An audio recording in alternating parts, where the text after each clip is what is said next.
ಎಲ್ಲರಿಗೂ ನಮಸ್ಕಾರ. Welcome back to my channel. ನಾನು ಲಲಿತಾ. ಸೀಸನ್ನಲ್ಲಿ ಮಾವಿನ ಹಣ್ಣಿನ ರೆಸಿಪಿಗಳನ್ನ ಮಾಡೋದು ಸರ್ವೇ ಸಾಮಾನ್ಯ. ಇವತ್ತಿನ ವಿಡಿಯೋದಲ್ಲಿ ನಾನು ಮಾವಿನ ಹಣ್ಣಿನ ಸ್ವೀಟ್ ಅಥವಾ ಮ್ಯಾಂಗೋ ಪುಡ್ಡಿಂಗನ್ನು ಸುಲಭವಾಗಿ ಹೇಗೆ ಮಾಡೋದು ಅಂತ ಹೇಳ್ಬಿಟ್ಟು ತಿಳಿಸ್ಕೊಡ್ತಾ ಇದ್ದೇನೆ. ದಯವಿಟ್ಟು ಚಾನಲ್ನ ಸಬ್ಸ್ಕ್ರೈಬ್ ಮಾಡಿಕೊಂಡು ವಿಡಿಯೋನ ಎಲ್ಲೂ ಸ್ಕಿಪ್ ಆಗದಲೇ ಕಂಪ್ಲೀಟಾಗಿ ನೋಡಿ ಅಂತ ಹೇಳ್ತಾ ಬನ್ನಿ ಮಾಡೋ ವಿಧಾನವನ್ನು ತಿಳಿಯೋಣ. ಈಗ ಮೊದಲಿಗೆ ನಾನು ಸ್ವಲ್ಪ ಮಾವಿನ ಹಣ್ಣುಗಳನ್ನು ತೊಗೊಂಡಿದ್ದೀನಿ. ಇದರಲ್ಲಿ 2 ಮಾವಿನ ಹಣ್ಣುಗಳನ್ನು ಉಪಯೋಗಿಸಿಕೊಂಡು ನಾನಿವಾಗ ಈ ಸ್ವೀಟ್ ರೆಸಿಪಿಯನ್ನು ಮಾಡ್ತೇನೆ. ಮೊದಲಿಗೆ ನಾನು ಈ ಹಣ್ಣುಗಳನ್ನು ಚೆನ್ನಾಗಿ ತೊಳ್ಕೊಂಡು ಸಿಪ್ಪೆಯನ್ನು ತೆಗೆದು ಈ ರೀತಿಯಾಗಿ ತಿರುಳನ್ನು ರೆಡಿ ಮಾಡ್ಕೊಂಡಿದ್ದೀನಿ. ಇದನ್ನು ಒಂದು ಮಿಕ್ಸಿ ಜಾರ್ಗೆ ಹಾಕೋತಾ ಇದ್ದೀನಿ. ಈ ರೀತಿಯಾಗಿ ಕಟ್ ಮಾಡ್ಕೊಂಡಿರ್ತಕ್ಕಂತಹ ಮಾವಿನ ಹಣ್ಣಿನ ತಿರುಳನ್ನು ನಾನು 1 ಬೌಲಷ್ಟು ಈ ಒಂದು ಮಿಕ್ಸಿ ಜಾರ್ಗೆ ಸೇರಿಸಿದ್ದೀನಿ. ಈಗ ಸಕ್ಕರೆಯನ್ನು ಸೇರಿಸಬೇಕು. ನಾನಿಲ್ಲಿ ಸಕ್ಕರೆಯನ್ನು 3 ಟೇಬಲ್ ಸ್ಪೂನಷ್ಟು ತೊಗೊಂಡಿದ್ದೀನಿ. ಇಲ್ಲಿ ಮಾವಿನ ಹಣ್ಣು ತುಂಬಾ ಸ್ವೀಟ್ ಆಗಿದ್ದರಿಂದ ನಾನು 3 ಸ್ಪೂನಷ್ಟು ಮಾತ್ರ ಸಕ್ಕರೆಯನ್ನು ಸೇರಿಸಿದ್ದೀನಿ. ನೋಡಿ ಸೇರಿಸ್ಕೋಬೇಕಾಗುತ್ತೆ ನೀವು.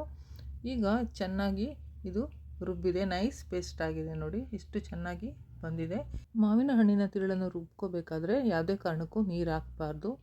ಈಗ ಒಂದು ಚಿಕ್ಕ ಬೌಲ್ನಲ್ಲಿ ನಾನು ಕಾರ್ನ್ ಫ್ಲೋರನ್ನು ತೊಗೊತಾ ಇದ್ದೀನಿ. ಈ ಕಾರ್ನ್ ಫ್ಲೋರನ್ನು ನಾನು 3 ಟೀ ಸ್ಪೂನಷ್ಟು ಮಾತ್ರ ತೊಗೊಂಡಿದ್ದೀನಿ. ಏಕೆಂದರೆ ಇಲ್ಲಿ 2 ಮಾವಿನ ಹಣ್ಣಿಗೆ ನನಗೆ 3 ಟೀ ಸ್ಪೂನಷ್ಟು ಕಾರ್ನ್ ಫ್ಲೋರ್ ಸಾಕಾಗುತ್ತೆ. ಈ ಒಂದು ಕಾರ್ನ್ ಫ್ಲೋರನ್ನು ನಾನು ಹಾಲಿನಲ್ಲಿ ಮಿಕ್ಸ್ ಮಾಡ್ತೀನಿ. ಹಾಲಿನಲ್ಲಿ ಮಿಕ್ಸ್ ಮಾಡಿ ನೈಸ್ ಪೇಸ್ಟನ್ನು ಮಾಡ್ಕೊಳ್ಳೋಣ. ನೋಡಿ, ನಾನಿಲ್ಲಿ 3/4 ಲೋಟ ಹಾಲನ್ನು ಒಂದು ಚಿಕ್ಕ ಗ್ಲಾಸ್ನಲ್ಲಿ 3/4 ಹಾಲನ್ನು ಬೆರೆಸಿದ್ದೀನಿ. ಈ ರೀತಿಯಾಗಿ ಗಂಟುಗಳಿಲ್ಲದ ರೀತಿಯಾಗಿ ಇದನ್ನು ನಾವು ರೆಡಿ ಮಾಡ್ಕೋಬೇಕಾಗುತ್ತೆ. ಇದನ್ನು ಒಂದು ಸೈಡಲ್ಲಿ ಇಟ್ಕೊಳ್ಳೋಣ. ಈಗ ನಾವು ಈಗಾಗಲೇ ರುಬ್ಬಿಟ್ಟುಕೊಂಡಿರ್ತಕ್ಕಂತಹ ಮಾವಿನ ಹಣ್ಣಿನ ತಿರುಳಿನ ಪೇಸ್ಟನ್ನು, ಮಾವಿನ ಹಣ್ಣಿನ ಪ್ಯೂರಿಯನ್ನು ನಾನು ಇವಾಗ ಒಂದು ಫ್ರೈ ಪ್ಯಾನ್ಗೆ ಟ್ರಾನ್ಸ್ಫರ್ ಮಾಡ್ತಾ ಇದ್ದೇನೆ. ಈ ಮಾವಿನ ಹಣ್ಣಿನ ತಿರುಳನ್ನು ಸ್ವಲ್ಪವೂ ಗಂಟುಗಳಿಲ್ದಾಗೆ ನೈಸ್ ಪೇಸ್ಟ್ ಮಾಡಿಕೊಂಡು ಈ ರೀತಿಯಾಗಿ ನಾವು ತಯಾರು ಮಾಡ್ಕೋಬೇಕಾಗುತ್ತೆ. ಈಗ ಇದನ್ನು ಫ್ರೈ ಪ್ಯಾನ್ಗೆ ನಾನು ಟ್ರಾನ್ಸ್ಫರ್ ಮಾಡ್ಕೊಂಡ್ಮೇಲೆ ಇದನ್ನು ಒಂದು ಗ್ಯಾಸ್ ಸ್ಟವ್ ಮೇಲೆ ಇಟ್ಟು ಅದನ್ನು ಫ್ರೈ ಮಾಡ್ಕೋಬೇಕಾಗುತ್ತೆ. ನಾನಿಲ್ಲಿ ಮೀಡಿಯಮ್ ಫ್ಲೇಮ್ ಇಟ್ಕೊಂಡು ಈ ಒಂದು ಹಣ್ಣಿನ ತಿರುಳನ್ನು ಈ ರೀತಿಯಾಗಿ ಫ್ರೈ ಮಾಡ್ಕೋಬೇಕಾಗುತ್ತೆ. ಇದರಲ್ಲಿರ್ತಕ್ಕಂಥ ನೀರಿನಂಶ ಹೋಗೋವರೆಗೂ ಈ ರೀತಿ ಮೀಡಿಯಮ್ ಫ್ಲೇಮ್ ಇಟ್ಕೊಂಡು ಇದನ್ನು ಫ್ರೈ ಮಾಡ್ಕೋಬೇಕಾಗುತ್ತೆ. ಹೀಗೆ ಕೈಯಾಡಿಸ್ತಿರಬೇಕು. ಸ್ವಲ್ಪ ಕುದಿ ಬಂದ ಮೇಲೆ ನಾವು ಈಗಾಗಲೇ ರೆಡಿ ಮಾಡಿಟ್ಕೊಂಡಿರ್ತಕ್ಕಂತಹ ಒಂದು ಕಾರ್ನ್ ಫ್ಲೋರ್ ಹಾಲೇನಿದೆ ಅದನ್ನು ಈಗ ಇದಕ್ಕೆ ಸೇರಿಸೋಣ. ಸೇರಿಸಿದ ನಂತರ ಇವಾಗ ನಾವು ಇದನ್ನು ಚೆನ್ನಾಗಿ ಈ ರೀತಿಯಾಗಿ ಮಿಕ್ಸ್ ಮಾಡಬೇಕು. ಈ ಕಾರ್ನ್ ಫ್ಲೋರ್ ಹಾಲನ್ನು ಹಾಕಿದ ಮೇಲೆ ನಾವು ಬಿಡದೆ ಈ ರೀತಿಯಾಗಿ ಕೈಯಾಡಿಸ್ಬೇಕಾಗುತ್ತೆ. ಯಾಕಂದರೆ ಇದನ್ನು ಹಾಕಿದ ನಂತರ ಗಟ್ಟಿಯಾಗುತ್ತೆ ಇದು ಪಲ್ಪು. ನೋಡಿ, ಈ ರೀತಿಯಾಗಿ ನೀರಿನ ಅಂಶ ಎಲ್ಲ ಕಡಿಮೆಯಾಗಿ ಗಟ್ಟಿಯಾಗ್ತಾ ಬರುತ್ತೆ. ಈ ಒಂದು ಕನ್ಸಿಸ್ಟೆನ್ಸಿ ಬರೋವರೆಗೂ ನಾವು ಇದನ್ನು ಈ ರೀತಿಯಾಗಿ ಫ್ರೈ ಮಾಡ್ತಾನೆ ಇರಬೇಕಾಗುತ್ತೆ.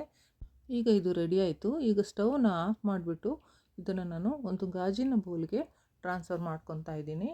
ಈಗಾಗಲೇ ತುಪ್ಪ ಸವರಿರತಕ್ಕಂಥ ಈ ಒಂದು ಗಾಜಿನ ಬೌಲ್ಗೆ ಈ ಒಂದು ಸ್ವೀಟನ್ನು ಟ್ರಾನ್ಸ್ಫರ್ ಮಾಡಿದ ಮೇಲೆ ಇದನ್ನು ಈ ರೀತಿಯಾಗಿ ನೀಟಾಗಿ ಎಲ್ಲ ಕಡೆನೂ ಸ್ಪ್ರೆಡ್ ಮಾಡಬೇಕಾಗುತ್ತೆ. ಈ ಒಂದು ಮಾವಿನ ಹಣ್ಣಿನ ಸ್ವೀಟ್ನ ಮಕ್ಕಳಿಗೆ ಮಾಡಿಕೊಟ್ರೆ ತುಂಬಾ ಇಷ್ಟಪಟ್ಟು ತಿಂತಾರೆ. ಈಗ ಇದನ್ನು ನಾವು ಒಂದು ಲಿಡ್ಡನ್ನು ಕ್ಲೋಸ್ ಮಾಡಿ ಒಂದು 2 ರಿಂದ 3 ಗಂಟೆಗಳ ಕಾಲ ಫ್ರೀಝರಲ್ಲಿ ಇಡೋಣ. ಬನ್ನಿ ಹೇಗಾಗಿದೆ ಅಂತ ಹೇಳ್ಬಿಟ್ಟು ಲಿಡ್ಡನ್ನು ಓಪನ್ ಮಾಡಿ ನೋಡೋಣ. ಲಿಡ್ಡನ್ನು ಓಪನ್ ಮಾಡಿದ ಮೇಲೆ ಇದು ಹೇಗೆ ಬಂದಿದೆ ಅಂತ ಗೊತ್ತಾಗುತ್ತೆ. ನೋಡಿ, ಪರ್ಫೆಕ್ಟಾಗಿ ಬಂದಿದೆ. ಮುಟ್ಟಿ ನೋಡಿದ್ರೆ ಗೊತ್ತಾಗುತ್ತೆ. ಸ್ವಲ್ಪನೂ ಕೂಡ ಬೆರಳಿಗೆ ಅಂಟ್ತಾ ಇಲ್ಲ, ಎಲ್ಲ ಚೆನ್ನಾಗಿ ಬಂದಿದೆ. ಇವಾಗ ಇದನ್ನು ನಾವು ಇನ್ನೊಂದು ಪ್ಲೇಟಿಗೆ ಡಿಮೋಲ್ಡ್ ಮಾಡೋಣ. ಡಿಮೋಲ್ಡ್ ಮಾಡಿದ ನಂತರ ಇದು ಹೇಗೆ ಬಂದಿದೆ ಅಂತ ಹೇಳ್ಬಿಟ್ಟು ನೀಟಾಗಿ ಗೊತ್ತಾಗುತ್ತೆ. ಈ ರೀತಿಯಾಗಿ ಈಸಿಯಾಗಿ ಬರುತ್ತೆ ಕೂಡ. ಯಾಕೆಂದರೆ ಮಾಡುವ ವಿಧಾನ ಪರ್ಫೆಕ್ಟ್ ಆಗಿದ್ದರೆ ಮಾತ್ರ ಇದು ಈಸಿಯಾಗಿ ತೆಗಿಲಿಕ್ಕೆ ಬರುತ್ತೆ. ಈಗ ಇದನ್ನು ನಾವು ನಮಗೆ ಬೇಕಾದ ಶೇಪ್ಗೆ ಇದನ್ನು ನಾವು ಕಟ್ ಮಾಡ್ಕೋಬೋದು. ನಿಮಗೆ ಬೇಕಾದ ಶೇಪಲ್ಲಿ ನೀವು ಇದನ್ನು ಕಟ್ ಮಾಡ್ಕೋಬೋದಾಗಿದೆ. ನೋಡಿ, ಈ ರೀತಿಯಾಗಿ ನಾನು ಕಟ್ ಮಾಡ್ತಾ ಇದ್ದೀನಿ. ತುಂಬಾ ಈಸಿಯಾಗಿ ಸ್ಮೂತಾಗಿ ಎಷ್ಟು ಪರ್ಫೆಕ್ಟಾಗಿ ಬಂದಿದೆ ನೋಡಿ. ತುಂಬಾ ರುಚಿಯಾದಂತಹ, ಬಾಯಲ್ಲಿಟ್ಟರೆ ಕರಗುವಂತಹ ಈ ಒಂದು ಸ್ವೀಟ್ ರೆಸಿಪಿ ಇಷ್ಟ ಆದರೆ ದಯವಿಟ್ಟು ಲೈಕ್ ಮಾಡಿ, ಶೇರ್ ಮಾಡಿ, ಸಬ್ಸ್ಕ್ರೈಬ್ ಮಾಡ್ಕೊಳ್ಳಿ ಅಂತ ಹೇಳ್ತಾ ಮುಂದಿನ ವಿಡಿಯೋದಲ್ಲಿ ಮತ್ತೆ ಸಿಗೋಣ. Thank you.